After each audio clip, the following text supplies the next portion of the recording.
So we've caught up with an American here in the Konami booth to talk a little bit about football, or soccer if you prefer, about the next edition of Pro Evolution Soccer. What kind of changes are you bringing to the formula this year to make it better?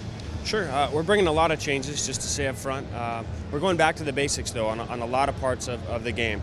A lot of the things that make the beautiful game beautiful, we've focused a lot on. So the simple pass, the shot, specifically giving the player more freedom and more control over all of those things as they play this game.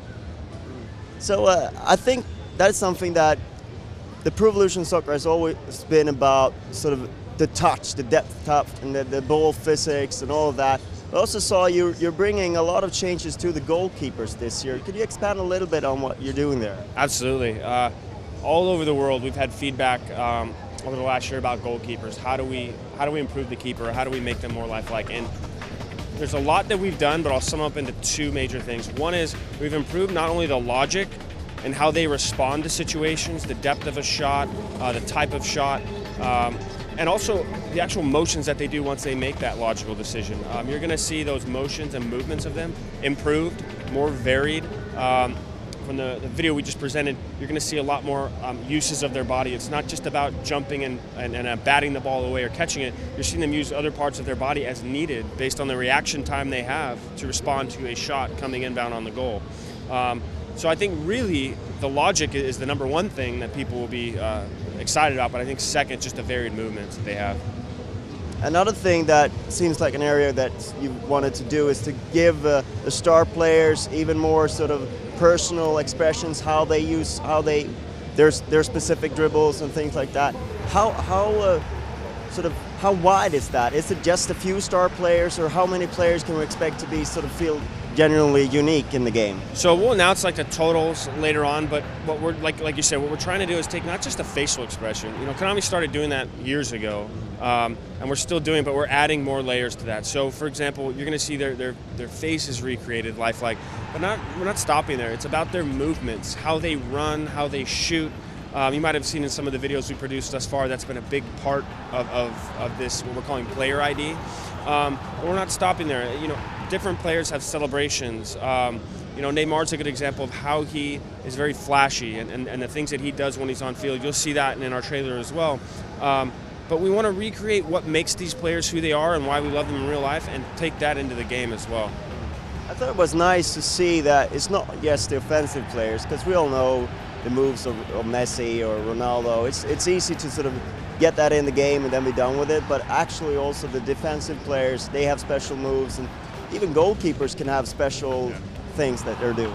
Exactly. You've seen that with Casillas in some of our trailers, how he just really goes all in when he releases that ball, when he's throwing it.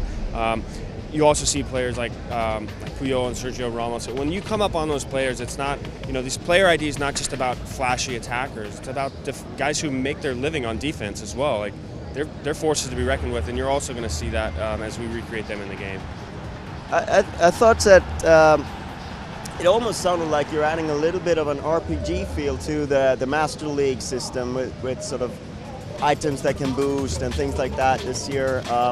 And it feels also like that's true with player ID. It's a little bit like making the players unique makes it sort of more of an intricate puzzle, more of an RPG feel to the game.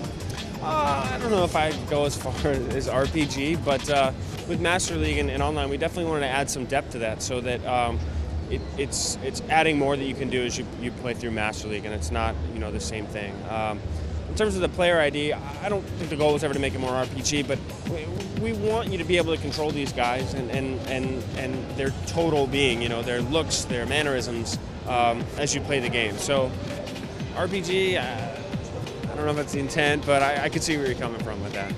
So I understand that the AI has been given a bit of an overhaul. Can you explain a little bit how that changes the game? Sure. Please forgive my American terms here.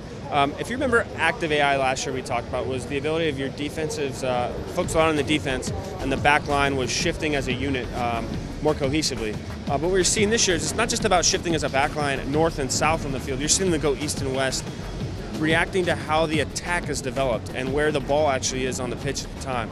And so it's actually taking it a step further. But that proactive AI, it's not all about the defense. Like when you're on offense, what you're doing is you're able to use deft touch dribbling and some of these other features that we've added to draw on defenders and create space. Your teammates proactively are going after that space to get open, to be able to receive a pass and either create a play or to keep the progression of the current play going. And so you're going to see, because it's both applying to both the offense and defense, a much more balanced gameplay, more so than we've ever had. And that's, in fact, as we're playing here at E3, one of the comments we keep getting is that it just feels very, very well balanced, more than ever before. And I also understand you're going to sort of tie the universe together a little bit better with videos and trying to get people to sort of immerse themselves a little bit more and be informed about what's going on, right? Sure. Yeah, you might have heard we talked about a widget that we're going to put into the game that will function, kind of operate in the background on your platform, so that when your friends come online, you're able to see, you're able to send invites, you're able to connect on a more real-time basis while you're playing with your friends in the community as you play Pro Evo. And we know that that's becoming, it is such a factor right now, being able to connect with your friends, not only like live, but when you're not with each other, and being able to play against each other and then, give each other a hard time for losing or winning, and keep that experience going. All right, so I assume that it's going to come out at about the same time as it usually comes out? We'll be confirming the date shortly. As you know, we're always trying to cram as much in as possible up to the very last minute. But right now, in the fall or autumn of 2012. But within the next couple months, we'll be confirming the date all over the world. And the usual platform? PC, PlayStation 3, Xbox 360. Certain territories will have other platforms as well. All right. Thank you very much for your time. Thank you. Cool.